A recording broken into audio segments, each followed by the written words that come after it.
Now, we were talking about electron configuration, but according to the periodic table, when you look at slide 60, um, you've noticed that they have lithium is the electron configuration is S1. For sodium is 1s2, 2s2, 2p6, and 3s1. You notice all the ones on the slide, they have the same ending. So when you look on your periodic table, those all fall right here in 1A. So you notice that all of these end in S1. So you can put S1 above this on your periodic table because all of these are going to have the ending S1 in their electron configuration. Now, when you go to the next slide, for slide 61, you see all the ones in slide 61, they end in S2. So these are all the ones that's in 2A. You see beryllium, magnesium, calcium, they all end in S2. So you can put an S2 above that, okay? And then when you go to the next slide, they show that fluorine, chlorine, and bromine, they all end in P5. So you can put P5 above there. So what they're showing you is that the electron configuration falls like this right here. All these end in S6. They end in P6. Okay. So they're showing you that all of these end with those end configurations. So the periodic table plays a part in how these electrons fall. So on slide 64, they show you like they show you the S, P, and D has looks on a periodic table, like so. You see the purple is the P, yellow is D, S is the brown, and F is the green. It shows how they fall on a periodic table. So what you can do, these will all be D in the middle. These are transitional. All these will be D. And then right here, this will be P1, P2, P3. All these elements within here will fall right there. With those elements. And you see the transition elements right here. This will be D1, D2, D3, D4. Right here is D5,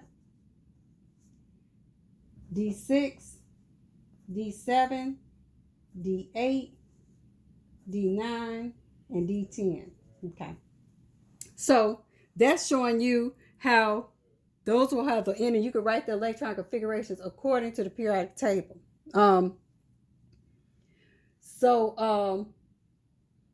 Now you will look on the side right here. These periods right here, you all see this is 1, that's 2, 3, how the rows go across. This is 4, 5, 6, and 7. These right here, and this right here will be 6 and 7. So these right here will represent the energy levels. So you say this is N right here, energy levels right here. Okay. So, right here, but the thing about it is when you get to the energy levels with the D, when you get to this D area right here, this energy level, when you get to D's, it'll be N minus 1. Okay, so say for instance, when you get to one with a D, you're going to have to say 4 minus 1 to figure out what the number will go in front of the D. Because remember, the energy level goes, the number goes in front of it. So you all see for the slide 66.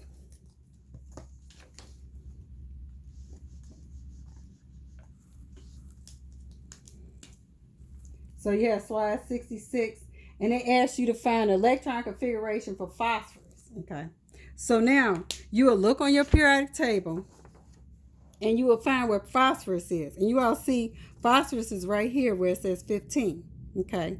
So to find the electron configuration for phosphorus, you will start from the beginning of the periodic table. So you'll have 1s2, because you know helium will be along with this one. On your on the slide they put the helium by there. So you'll have 1s2, because these will be the 2 in there. So you can start by saying 1s2. Then you go down to the next one. You have 2s2, because both of these will be filled out. So it'll be 2s2. Then you go across and you have the period number 2 right here, right? So when you go across and you all see that phosphorus is right here, so all these will be filled out. So you have 2p6. Okay, so you down right here to neon. Then you go down to the next row until you get to phosphorus. You see right here you have 3, you get S1 and S2. Both of those are fulfilled, so you're going to have 3s2. And then from there, you see phosphorus is right here. So you're on the 3 period, the third period, and you have go P1, P2, P3. It stops at P3. So you'll write 3P3. So that will be your answer. That's how you answer according to your periodic table. And so this will be your answer. And if I ask you to do the orbitals, you know the S has 2 orbitals. One orbital. P equal 3, D equal 5, and then F equals 7. And each one can have maximum of 2 electrons. So therefore, for 1s2, you only have 1 orbital, and it fills out. Then you have 2s2, you have 1 orbital because it's S, and it fills out. For 2p, you'll have 3 orbitals, okay? And they're all filling. Remember, they don't like to share, so you can first go this way, then come back to show your 2 electrons. Now for 3s2, you put the 6 right there. You only have 1 orbital, 2 electrons. You see it's representing each. You have 2, 4, 6. Those are just representing how the electrons are falling within the orbital. Then you have 3p3. So for this one, you have 3 orbitals. So you're going to have 2 electrons in each one. They don't like to share. So you're going to put 1 in the first box, so first orbital, 1 in the second orbital, and 1 in the third. And you stop right there. They don't like to share. And then if you have more than 3, you'll come back and start sharing. Okay, so that is the answer how you do it with the periodic table.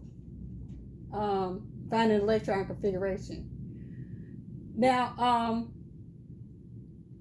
on 67, it explains that in the D sublevels, that when you get to the D sublevels right here, you're going to have to put the energy level -1. So like right here, this is the first time D is shown. So it'll be 4 minus 1 for the energy level. So let's see if we can do one with the D sublevel. Let's see. Let's see, they have manganese on here. Now we're going to look at slide 70. Okay.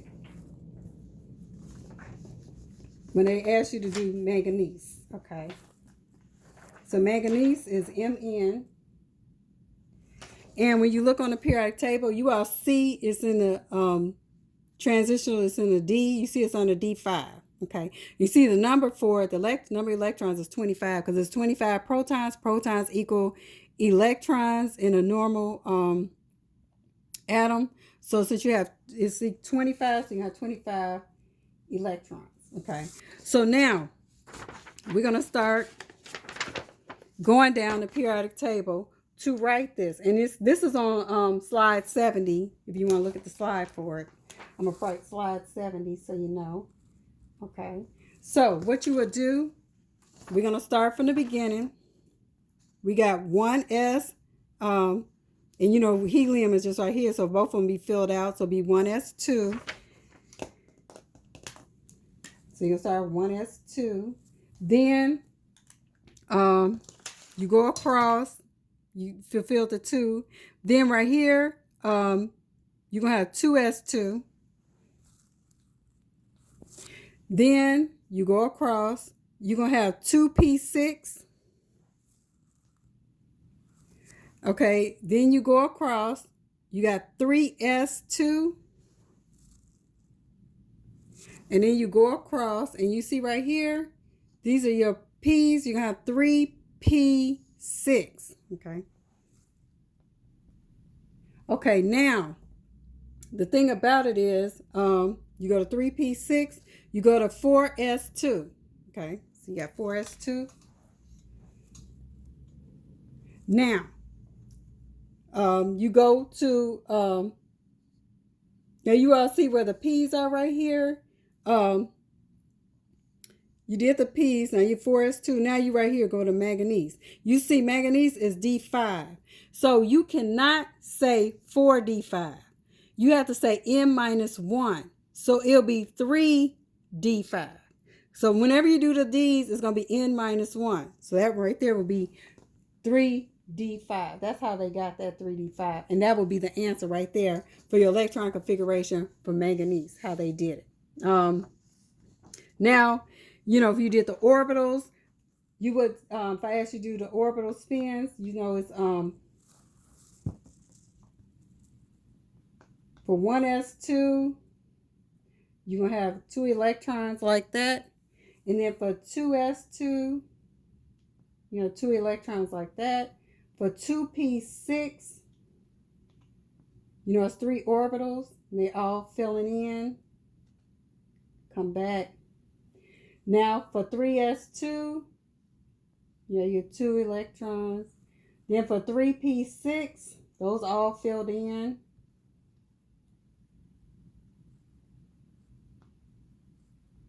For S2, opposite spins, and 3D5. Now, you know, for D, you have 5 orbitals. But they don't like to share, so it'll be 1 in each orbital. Okay? So that's the answer for manganese, and it's on slide 70. Okay?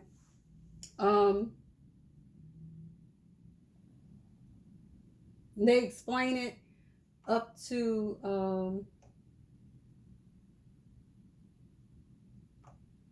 let's see, 74. They explain it up, it's slide 70 to 74 where they explain how to get this. Okay, so they have an activity where you can do the electron configuration on slide 76. It'd be nice if you would practice with that. But note that when you get to these right here, like they have one for mercury, they only go up to mercury. They don't do any higher than that on those, so that's cool. So you all try to do that using this electron configuration. And one way that you can check yourself if you're right, because sometimes, you know, the injury level we have where the 3D go down. I'm going to put this on there so you all can use this to check yourself. The way you use this is that you fill in the number, you know, S is equal 1, P equals 6, the maximum you have, and you're going to fill them in until the number equals the electron configuration, but you go down then up. Some people will make mistakes and go this way, but no, you're supposed to go down then up, down and up, down and up. You could check and see if you're right according to this arrow diagram. I'll do one for you all. Like if I do manganese, you all see manganese is 25. If I use this to check myself, you know, I say 1s2, then I go down 2s2, 2p6, 3s2, 3p6, 4s2, and then 3d5, and I stop right there because I got, you add all the subscripts up, and when they equal 25, that's when you stop. Okay, so this is how you use this. I will put this on your slides so you can check yourself to make sure you're right, because you all see where when you go to 3s, 3p, 4s will come in and then 3d will come after that, and you all will mess up because you all will forget that the 3d comes after the 4s. So this will be a good way to check yourself, that make sure that the D sub levels will come after afterwards. Okay, so I'm gonna put this on there so you can use this. And some people just like to use this when they do the electron configurations too. But the main thing I want you to know is that the periodic table is a guide to how we get the electron configurations. Okay.